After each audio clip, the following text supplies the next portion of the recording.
जी हाँ। Okay. So here is the application of a statistical test. उसमें वो कह रहा है कि inferential analysis is the analytical tool most commonly used in quantitative studies. It enables a researcher to draw conclusion about a population given the result from a sample. तो जो statistical test होता है उसकी एप्लीकेशन में ये एक researcher को inferential analysis के तौर पर जो है वो एक आइडिया प्रोवाइड करता है। इन्फरेंशियल एनालिसिस उसको कहते हैं कि एक सैंपल में से चीजों को देखकर, सैंपल साइज में से देखकर टेस्ट रन कर कर उसका कंक्लूजन ड्रॉ करना है। माइट बी उसमें कुछ एरर हो सकता है, तो हम जो है टेस्ट की बेस पर ही चीजों को नहीं देखते बल्कि सारी चीजों का कंक्लूजन्स निकालते हैं और उसके बाद अपने रिजल्ट्स को टेक्स्ट की सूरत में रखते हैं। तो वो इन्फरेंशियल एनालिसिस कहलाता है हमारा, जो मोस्टली क्वांटिटेटिव स्टडीज में किया जाता है।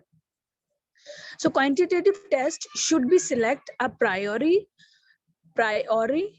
all identified tests should be run and reported. तो जो क्वांटिटेटिव टेस्ट होते हैं वो पहले सिलेक्ट किए जाते हैं प्रायोरिटी के बेस पर कि हमें पेयर टी टेस्ट लगाना है, या फिर वो डिपेंड करता है कि हमारे वेरिएबल्स कैसे हैं या हमारा सैंपल किस हिसाब से, और उसके बाद उसको आइडेंटिफाई करके टेस्ट को रन करना पड़ता है। Then parametric tests are appropriate for normally distributed data.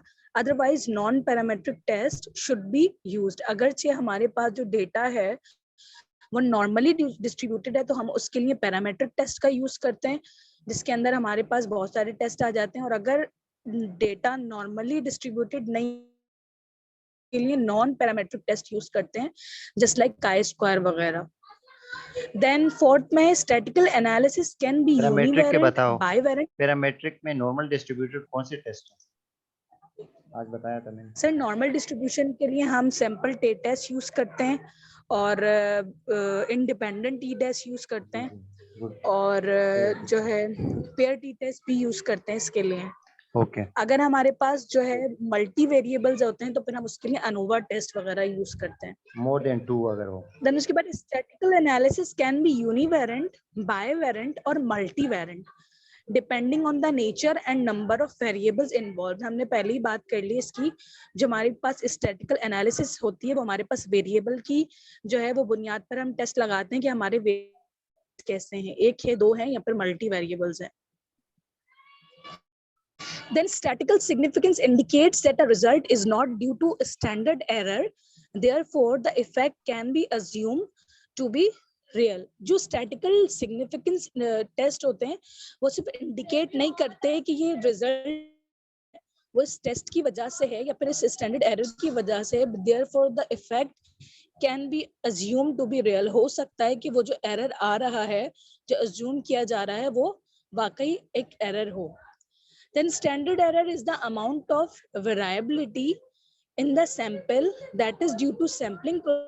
It is directly affected by variability and indirectly affected by sample size. उसमें वो कहता है जो वो जो स्टैंडर्ड एरर होता है वो एक ऐसा अमाउंट है जो किसी भी सैंपल साइज की वेरिएबिलिटी को और जो है वो सैंपलिंग के प्रोसीजर को डायरेक्टली या तो अफेक्ट कर सकता है या फिर उस की सैंपल साइज की वजह से आपकी स्टडी के अंदर कोई एक एरर आ सकता है। ये बेसिकली हमने जो है पहले से सेट करना होता है एसपीएस बेस्ड में। Then statistical significance should be evaluated in tandem with clinical significance, which determine the usefulness of the result as evidence for practice. जो स्टैटिकल सिग्निफिकेंस होती है वो इस चीज को एवेल्यूट करती है कि वो जो हमारी क्लिनिकल सिग्निफिकेंस है वो डिटरमाइन रहे और कारामद साबित हो किसी भी रिजल्ट में, जो एविडेंस प्रैक्टिस के लिए हमारे लिए मौजू रहे, हम उसके कंक्लूजन पर एविडेंस बेस्ड प्रैक्टिस कर सकें। The appropriate statistical test will take into account the requirement of the research question, the number of group to be tested, the level of measurement of variables and the assumption of the statistical test. वो कह रहे हैं वो जो appropriate statistical test होता है वो एक जो है वो account required of the research question के अंदर जो आपके सवाल होते हैं रिसर्च क्वेश्चन में, the number of group to be tested वो हमें बताता है, जो रिसर्च का सवाल होता है वो हमें इस चीज के बारे में बताता है कि हमने किस ग्रुप को टेस्ट करना है और हमारा लेवल ऑफ मेजरमेंट क्या होगा और हमने क्या एजम्पशंस किए हैं। सबसे पहले जो हमारा चैप्टर है वो हमारे पास रिसर्च क्वेश्चन का ये जो हम पहले सीख चुके हैं कि हमें रिसर्च क्वेश्चन किस तरीके से बनाना होता है, हमें उसके अंदर कौन कौन से वेरिएबल्स रखने होते हैं और हमें क्या क्या चीजें टेस्ट करनी होती है। Next slide please.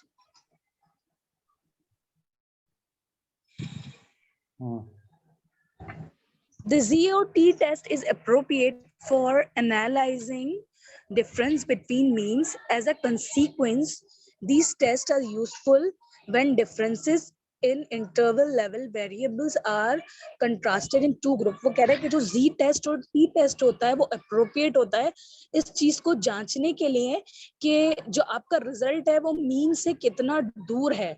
As a consequence, these tests are useful when difference, इसमें वो जो है वो इंटरवल लेवल भी देख रहा है आपके वेरिएबल्स के बीच में और जो है वो रिलेशनशिप को भी देख रहा है। ये देख रहा है कि वो जो आपका टेस्ट है वो मीन से कितनी दूर है, जिसकी बेस पर वो फिर इन्फ्रेंशियल एनालिसिस करेगा और कुछ अजम्पशंस क्रिएट कर कर आपको कंक्लूजन ड्रॉ करके देगा।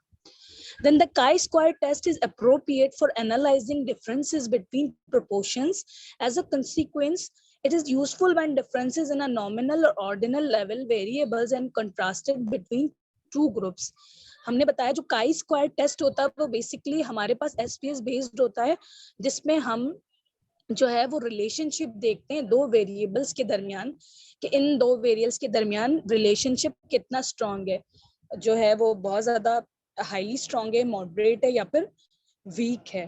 तो वो जो काई स्क्वायर टेस्ट रन करता है तो उस पे वो चीज रिलाई करती है। Then the ANOVA test is appropriate for analyzing differences among three or more groups mean and is applied to avoid the error of multiple comparisons. वो कह रहा है वो जो ANOVA test होता है आपके पास, जो हम पहले बता चुके हैं कि वो दो या दो से ज्यादा वेरिएबल्स के लिए यूज किया जाता है ताकि जो आपके मल्टीपल वेरिएबल्स हैं उसमें किसी किस्म का कोई कंपैरिजन ना हो या फिर कोई स्टैंडर्ड एरर ना आ सके। सही है, मल्टीपल कंपैरिजन हमारे पास सिर्फ वन वे अनोवा में फाइंड आउट होते, सही एसपीएसएस बेस में। दूसरे टेस्ट में